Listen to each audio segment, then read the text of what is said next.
that's a bullish option. Anything above 21,000, that is where the market is. So 21,200, 21,300, so on and so forth. Those will be called out of the money call option.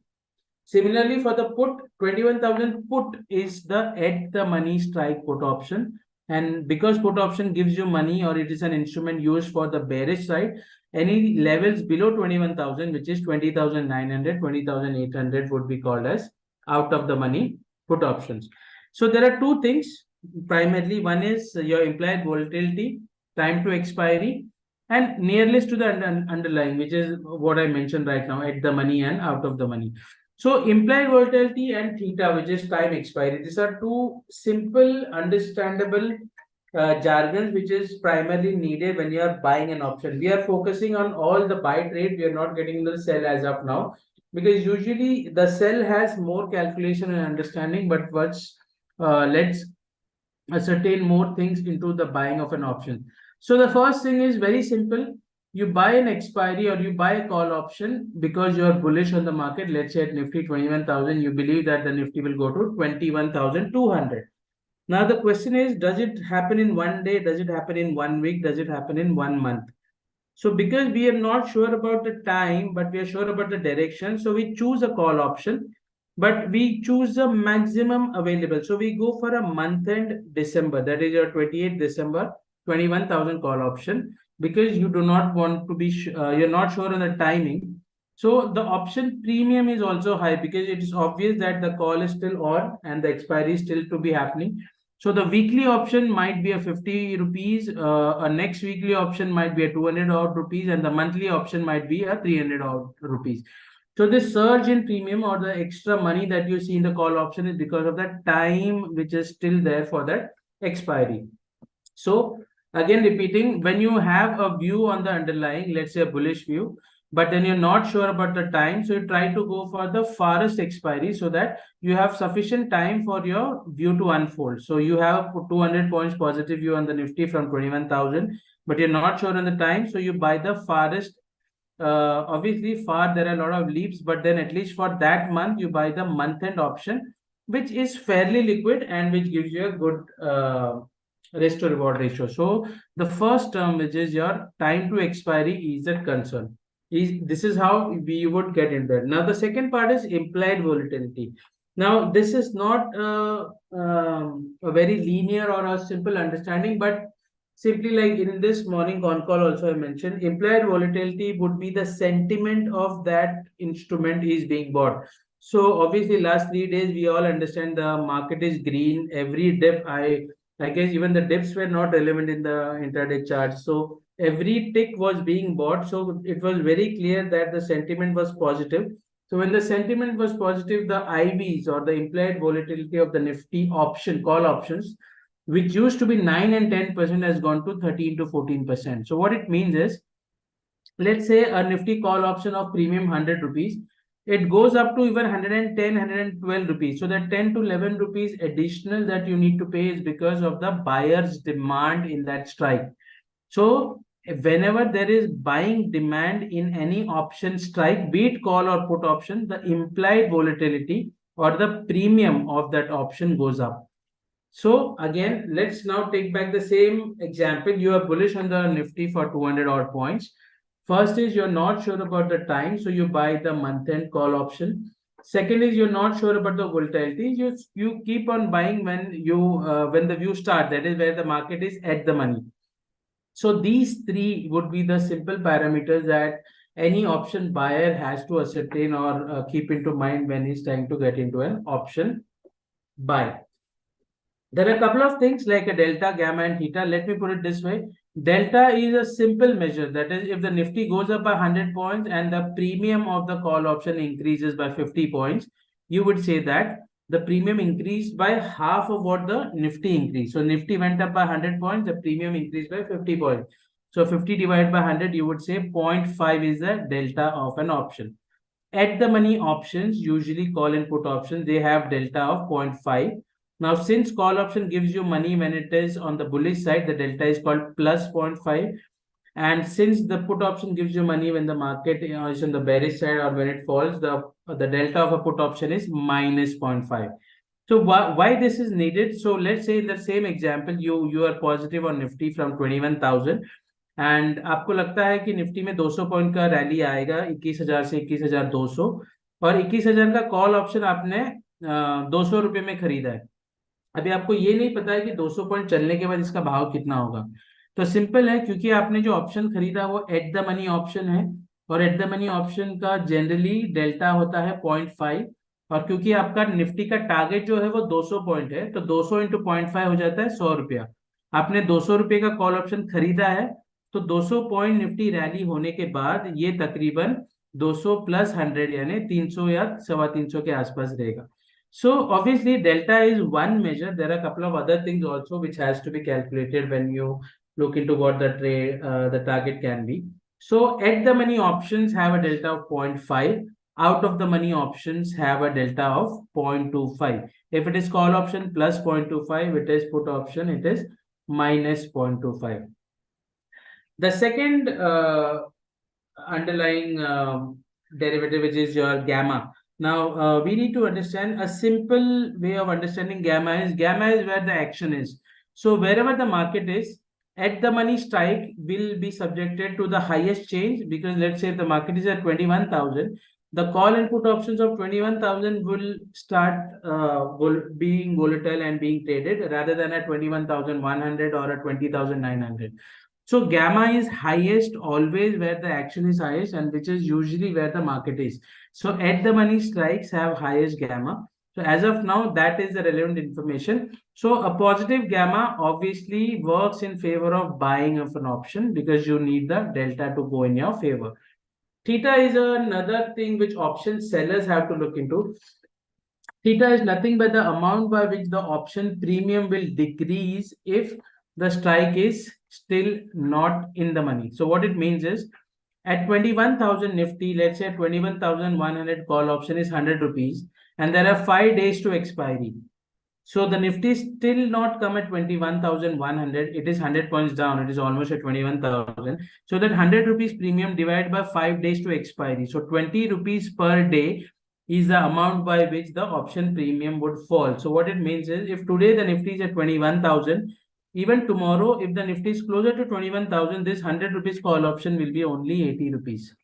And if that happens for the next day as well, the 80 becomes 60, 40, 20, and ultimately it becomes 0. So we need to understand theta is the amount by which the option premium would fall per day if the underlying does not inch towards the strike price.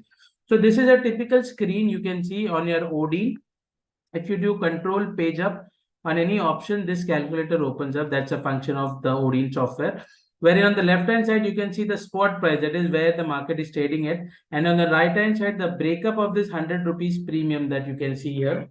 This breakup of 100 odd rupees is because of this. So if you can see, this delta of the call option is 0.36 and the theta is 31 rupees. So what it means is if we have 1 day to expiry, so even if it was 3 days, let's assume it is 3 days and the Nifty is the same, this call option of 100 rupees will reduce by 31 rupees. It will be somewhere close to 70 rupees. So that is what it means by delta. There are two relevant things at least we need to understand when we are buying or selling an option. One is put call ratio. So put call ratio in terms of open interest. So like I mentioned this before also, open interest, as the name suggests, it is those positions which are open in the market and the interest of the trader is still going on. So any position which is not squared off, which is active in the market, is termed as open interest. So a put call ratio open interest would simply denote the amount of puts to the call entire position which are there in the market. So a simple way is, if you look into the strike, let's say at the money strikes at 21,000, if the puts open interest are twice that of call, we can ascertain that because the put open interest is twice, we assume these to be selling and we expect the market to find a support. So simple understanding is, if the put call ratio is 2, that strike can act as a support, and if the put call ratio is 0.5, we can expect that to act as a resistance. So I'll give you an example here. Nifty is at 21,000 and at 20,900 strike, you are seeing the put option open interest is 20 lakhs. and the call option is hardly 10 lakhs. So if you divide 20 by 10, the ratio comes to 2. So you can assume that 20,900 would act as a support. Now, there are two important assumptions in this, or requirements rather, if not assumption. One is the open interest of that put option or that strike should be at least more than a 40,000 or 40 to 50,000 or contracts, because you need some quantity or quantum to be there for this put call ratio analysis to work. That is one. And second, we are assuming all the open interest which we see on the screen on that particular strike is that of selling, and that's not really buying. The third is, this is a simple payoff, which payoff is a diagram which explains what is the premium you might get or what's the max you might lose in different levels of Nifty. So if you see a simple payoff on the right hand side, you can see the green part of triangle. That is where the trade starts making money, and on the left hand side, that line is flat. It's a horizontal line because that is the maximum loss. So we all understand, when you're a buyer of an option premium, that is the maximum loss you can have. You cannot lose beyond that. And the flip side, if you're a seller of an option, the profit is limited and the loss goes to unlimited. So generally, we combine two leg strategies wherein that helps to get the view also. Like we gave a call today also, a 21,000 and a 21,300 call option for 14th of December. So the view here is, if you see the Nifty open market around 80 odd points, and it corrected to 20 and then came back to 90. So in this entire day, the price of the call option of 21,000 was same. It was almost 145. It dipped down to almost 105 and then came back to 145. So if you are a buyer of just a call option, you would actually not really make any money. Rather, there would be a good amount of time where you would be losing money, and that would create some nervousness or maybe change your decision to exit that strategy or a call option. So what you do is you incorporate a sell option out of the money also. So what happens is, we buy a 140 rupees call option and we combine that by selling at 21,300, which is a far out of the money call option. So the net premium that you pay comes down. You bought for 140 rupees, you sold for 40 rupees. So the net buying of premium is just 100 rupees. And even then the market came down to 20, 30, 50 odd points. That difference was hardly 10 to 12 odd rupees or 15 rupees, and then it came back to the same price. So a spread, that is a call spread, helps in retaining the strategy during a volatile market with respect to just an option buy trade. The third is, there are three leg strategies which is usually done, which is called as ratio spreads, wherein generally one leg or one strike is bought and more than one strike is sold. So let's say that as I was mentioning, that the month end the Nifty is at 21,000 and you're expecting a 200 odd points, but you're not sure about the time, so you end up buying a month end call option, which is quite costly. Let's say a 200 odd rupees. But then you feel that, this is where the momentum in the Nifty might fade closer to 21,200. So you also sell a call option of 21,200. You sell more than one. Let's say the call premium is 50 rupees. So you sell two calls of 50 odd rupees. So the net strategy price drops down. You have bought a 200 rupees call option. You have sold a 250 rupees call option. So the net strategy premium is just 100 rupees.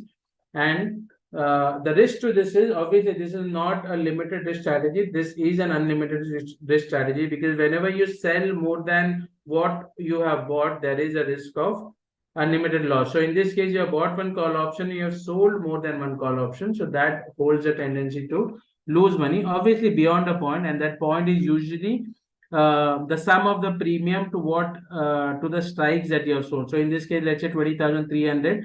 And if 50 odd rupees, so at least after 21,400 and above odd is where the loss would start.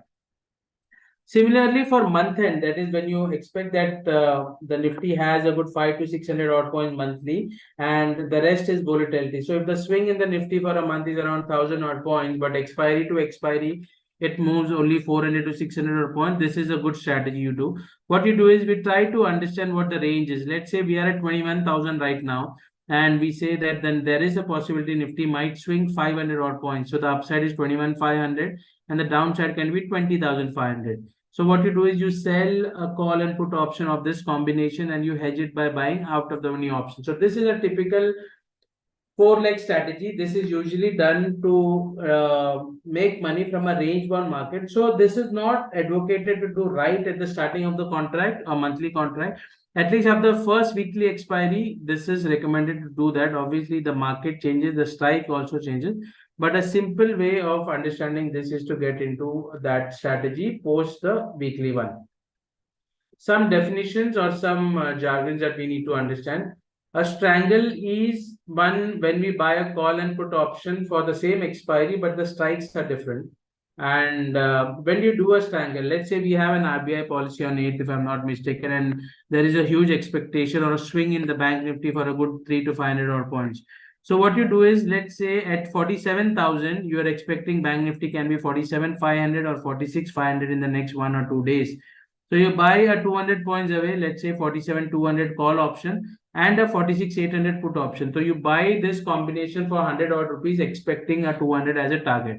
So a strangle is bought when you expect the underlying, which is bank nifty in this case, to swing to a larger quantum, and you profit out of that. So simply saying, the basics is the first two important relevant things that you need to understand when you are into an option trade as a buyer is, one is the nearness of option, which is at the money option or an out of the money option. Second is the time to expiry. So if you're not sure on the time, it is better to buy the far or the far expiry call option, because that gives more relevance to the direction. But obviously, it does not really make sense to go beyond a 20 odd days, because markets are dynamic. Usually the trend changes or the view changes in a good 15, 18 odd days, even if the trend is no matter how strong. So at least a 20 days time span can be a good theta for buying a call option, and buying at the money option is sensible for when you are starting the journey first as a buyer. When you're a seller of an option, time or the theta decay or the amount by which the option premium might fall, that caters more to understanding. But the basics is, when you're selling of an option, the loss is obviously unlimited, and when you're buying of an option, be it call or put option, the maximum you lose is the premium of the option. So guys, this would be the crux of this entire presentation. If you all have any queries, feel free to put it on the chat. We'll be more than happy to answer those.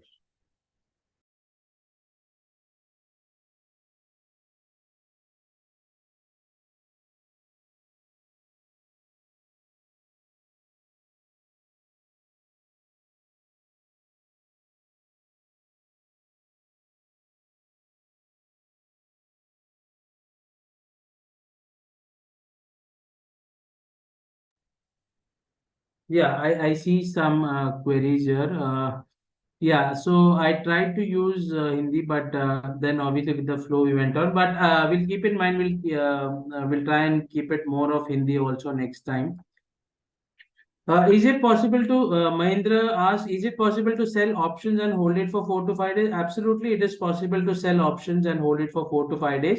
Obviously, when you sell an option, that means the view is, if you're seller of a call option, you're expecting that the Nifty or the underlying might not really go beyond the strike at which you want to sell the call option. On the flip side, when you're selling or writing a put option, you expect that the Nifty or the underlying might not really go below the strike of the strategy that you're trying to do. So we have one more query from, can you share this presentation? Yes, we'll forward it to the relevant branch. They will be giving you. So guys, if there are any more queries, please put it on the chat box.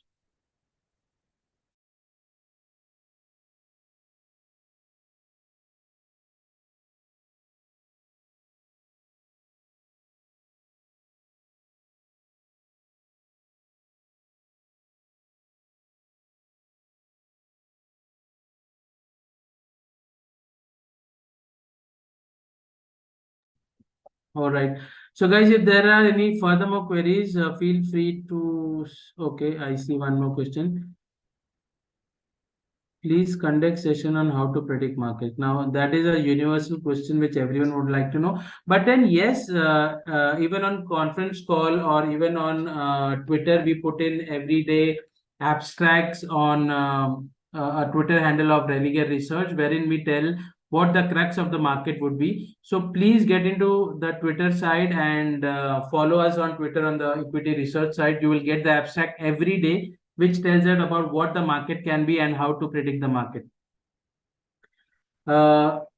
The next question is, can we try these strategies in real life? Absolutely, we can try this, and that is exactly why it is relevant and it holds relevance even in the market.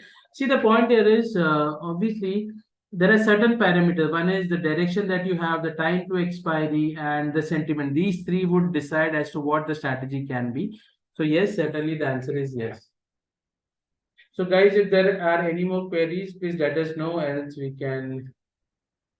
Okay, I see. Can the put call ratio go negative? Put call ratio is simply two numbers divided by each other. Let's say a 10 divided by 20 or a 50 divided by 100. So put call ratio can go to points because the denominator can be bigger, the numerator can be smaller. But because it is a natural number, it has to be positive. So generally put call ratio negative, no, but open interest can go negative. I guess that is what you're trying to ask. Open interest, yes. If there is a change in the direction of the trade, the open interest of that relevant instrument shows negative. So the answer is, can PCR go negative? The answer is no.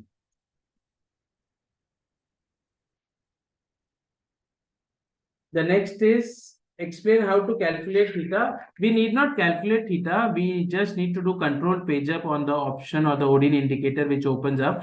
But in the other way or the simple way is, whatever is the call option premium, let's say 100 rupees is the call option premium and there are 5 days to expiry. You divide the premium by number of days. So that can be the relevant theta. So in this case, 100 divided by 5, 20 can be the theta of your option strategy.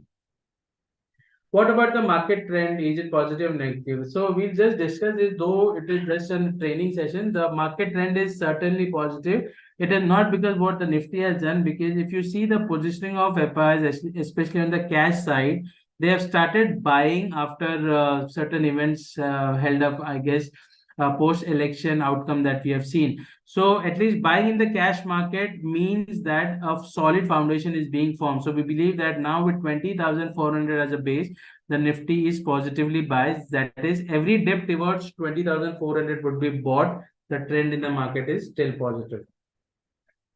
Can tell us gamma chapter one more time. See, gamma, okay, I'll put it this way. When the market is at the money or the strike that you have selected, let's say 21,000 delta is of a call option is plus 0.5. Now, when the market goes up from 21,000 to 21,100, now this call option will become in the money. So the delta changes from 0.5 to plus 0.75. So this rate at which the delta changes when the market goes up for a call option is gamma, and the rate at which the delta changes for a put option when the market goes down is the gamma for put option. Now, where do we use gamma is, it is simple that let's say the daily swing in the market. What do you mean by swing? The high and low of the Nifty is usually, let's say, 100 odd points. So that time, even if you're buying at the money call option, you would not really expect more than a 0.5 in terms of gain. But when you're seeing the swing to be 120, 140 more points, so it is quite relevant that the option premiums will go higher. So the gamma as well as the implied volatility of these options would start going higher. So what a simple, simple maths is, if you are net bullish on on any underlying, keep the gamma of that strategy positive. When you feel that the market is topped out or it is time to sell option, try to go and keep the gamma negative of your strategy.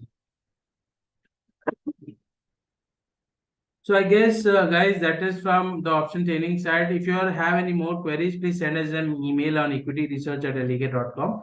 Thank you everyone for joining in.